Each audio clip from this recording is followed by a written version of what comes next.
Tonight, I'm unboxing something that I've been waiting for over a month. I didn't realize it was going to take that long, but figured I would share it. First time opening the box and seeing what it's about, and hopefully it was worth what I paid. You'll be seeing it for the first time as I'm seeing it. So I ordered a new headliner for the 93.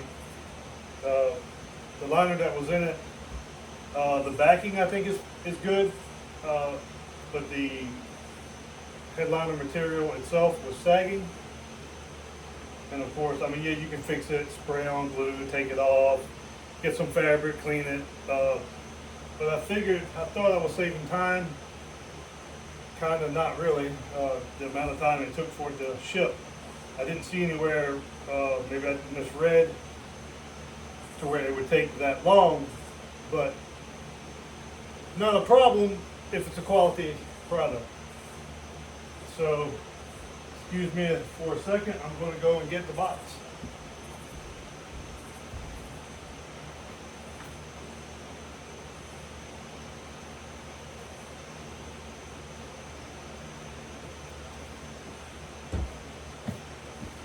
So hopefully it shows up decent on this video.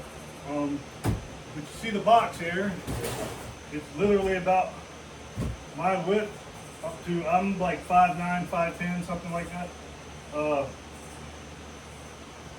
Right up to my chest. For an extended cab, first generation S10. I was kind of expecting bigger box, maybe, but it being a plastic back headliner, I don't know, we're going to see.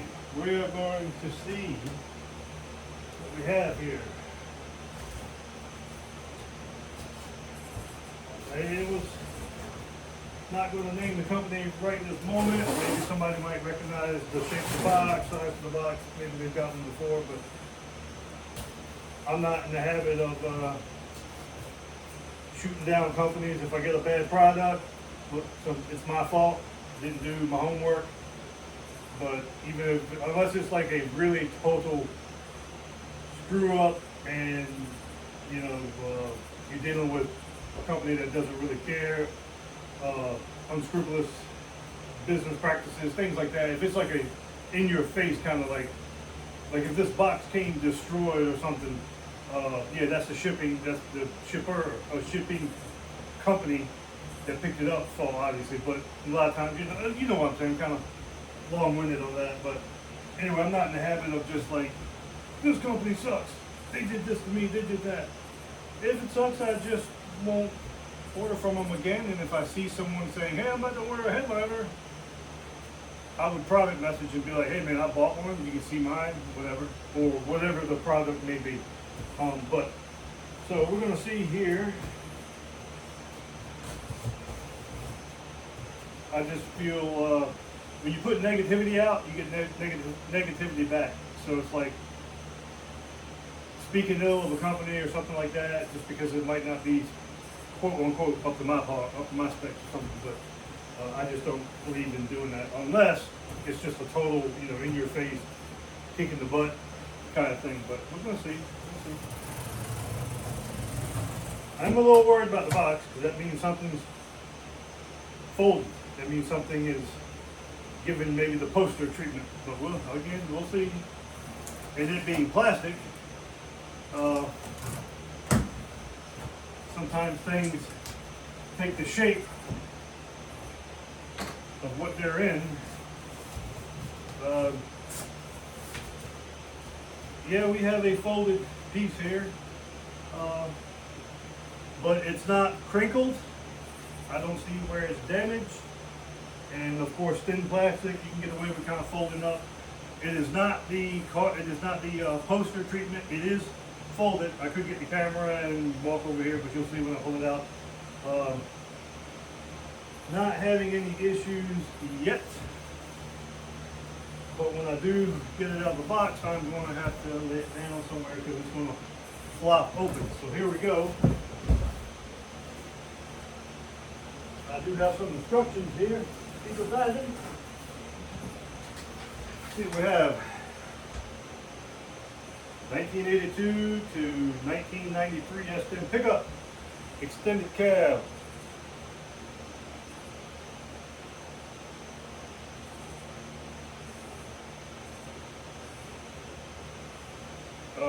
All ABS 7 boards. Well, that's good. They got pre-cut holes. Visor bracket openings.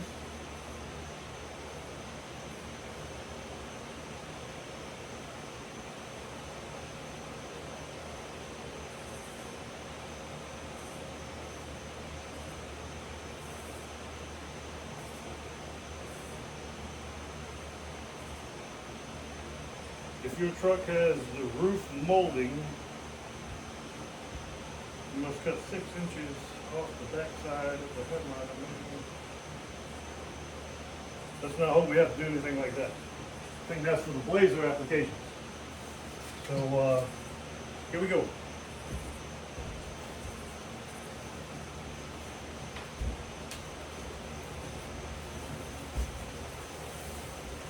We got some more paperwork here. That is Proposition 65 warning. Sure.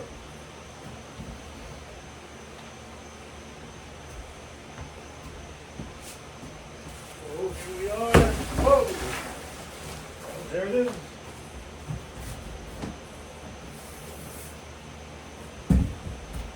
All right, well, I'm not seeing anything that's jumping out at me.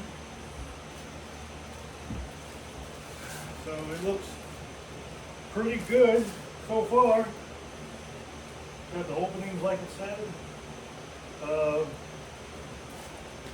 Dome light. So I'm not going to take it out of the plastic because then I'm here by myself and I don't feel like setting it on the floor and fighting that, all that stuff. But she flopped right open, plastic. And of course, that's another reason why I went with this, was because it's plastic, and the old one is that, I don't know, I guess it's like foam board or whatever they call it. The actual name of it, I'll always refer to it as the foam board. But it's showing its age. You can feel it kind of, not strong in some spots. I will keep it. You never know. Somebody might need it, want it, and I might even end up using it in the future. Who knows? For whatever. But it's not broke, bent, and all that stuff. But you can feel, and when I was taking it out, you could just feel, it's just 93, was that like 30 years, something like that, 30 plus years. So, not complaining on that. But of course it was sagging. And if you look at the liner itself, the color's all faded and all that stuff. So again, it probably wouldn't have cost as much to repair that one as this one cost. But if you got a few extra bucks, and we'll see. Hopefully it. I bought one not from this company, but another headliner with the plastic backboard, and I have it in another truck, and I've had no problems with it. Of course, it doesn't fit perfect like an OEM would, but if I ever have to repair it, it's plastic. You really can't hurt it. Foam. The foam back ones, if you say you glued it and did everything you're supposed to and it still sags, I've seen them do that from upholstery shops. It's just old material that's very porous. The glue doesn't want to act right. It might hold up for a bit, but sometimes they work fine, sometimes they don't. So I'm figuring plastic, if I ever had to tear this out and say put different carpet on it, then the backer board is strong, and you can't damage that per se unless you just get bending it or cutting into it, whatever. But overall, you can work with this. So I'm not having a problem. I think it's showing up pretty decent here. Of course, like I said, I'm not taking it out of the bag because then I got to fight to put it back in by myself. It's like taking a tent out of a bag. You know what I mean? So, all right, well, I opened the box and she just flopped right to her size and shape, and I'm not seeing anything, with it in the bag that's really jumping out. Everything was pretty secure tight. I'll get my friend over here to help me install it, and then we're pretty much driving. I've had that truck since December, and just things been rolling, work and making progress on it. But I was going, if you watched my other videos, I was going to take it on the GM. I bought it just for the GM tailgate tour, and that was in March. I bought the truck December. Of course, we had a decent winter for this area. Plenty of snow and just very cold, and just I got it all. The truck was just about done the day I left for the tailgate tour in March, and I had some issues with the distributor that I bought, and ended up putting the old one back in, kind of refurbishing it, some stuff, new parts and stuff. But whatever was the case with the new distributor I bought, anyway. So I got back from that, and next thing you know, it's getting warmer. You're work's picking up, all that stuff, and then Mini Nats showed up, and of course I'm getting my other 93 straight in between messing with that, plus next to work, things of that nature. So it just kind of then kind of right after Mini Nats, which was only it was in April, and then the end of April, then you get back, and then you're taking a break for like a day or two. The next thing you know, work's picking up again. You're working, how it goes, get busy. May, June, July, August, and that's only like 4 months. So I took as you've seen in some videos, I've taken the old carpet out. Underneath was the carpet. It had a lot of rust. Well, I take that back. Not a lot of rust, but a lot of surface rust and some things that just needed attention. Had some leaks in the cab that I've addressed, and waiting on random little parts to show up. And so I think I've got that squared away. Plus getting the carpet in there, wrestling that by yourself is a bit of a chore. And then by that time, Carlisle Truck Nationals has arrived, and I had to do some projects for that, which I've shared on here. And so just one of those things. This right here should kind of be the final piece. I can put this on and put all the trim on, and everything. I should be able to drive it. I should have that driving. Well, it is driving now, but as far as everything back together, no loose parts just dangling around, and just kind of a finished product per se. The stereo, I can play with that while I'm driving it. Everything else I can mess with while I'm driving. If I want to spruce this up, spruce that up, whatever. Probably put a bracket or two, whatever. But I can do that while it's being driven. Not figuratively, because I might run off the road if I'm climbing over the hood. But so that'll be that, and once you take the carpet and stuff out of things like that, then you're like, well, while I'm here, may as well get this straight, that straight. You can get lost in it, like I say a lot on these videos. I don't think I did. It just took time to get things together, and plus it's been freaking hot here. And the day I left to go to the Truck Nationals, it was in the 90s, and it was just high humidity, and I was stressing to get those projects done for the show, for the club. And when I left here, like I said, I was literally holding pieces in my hand driving as I was driving up to Pennsylvania. But the morning, that Friday morning, the whole way up was a storm.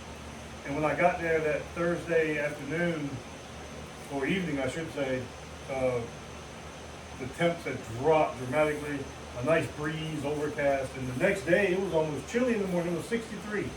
And it's kind of been like that for the last few weeks, which really helps things. It just, you work all day in the heat, then you come home, take a shower, dry up, do your workout, whatever you got to do, and you kind of lose interest getting out to the shop to get some things done. You just kind of, the mosquitoes haven't been too terrible, but it's just, you change shirts and just standing somewhere, and then you're covered in sweat, and it's just, screw it. So I'm a fall person. Most of them say fall guy. But, I'm a fall person, and of course I'm out every day, all year long anyway, but for the most part, like, when fall arrives, I'm ready to rock. Or just the weather itself, just where you can go out and just not be frying. Like, especially if you work outside. So anyway, that's I kind of slept a few nights, more than a few nights, and kind of just was out here, chopped that bit, and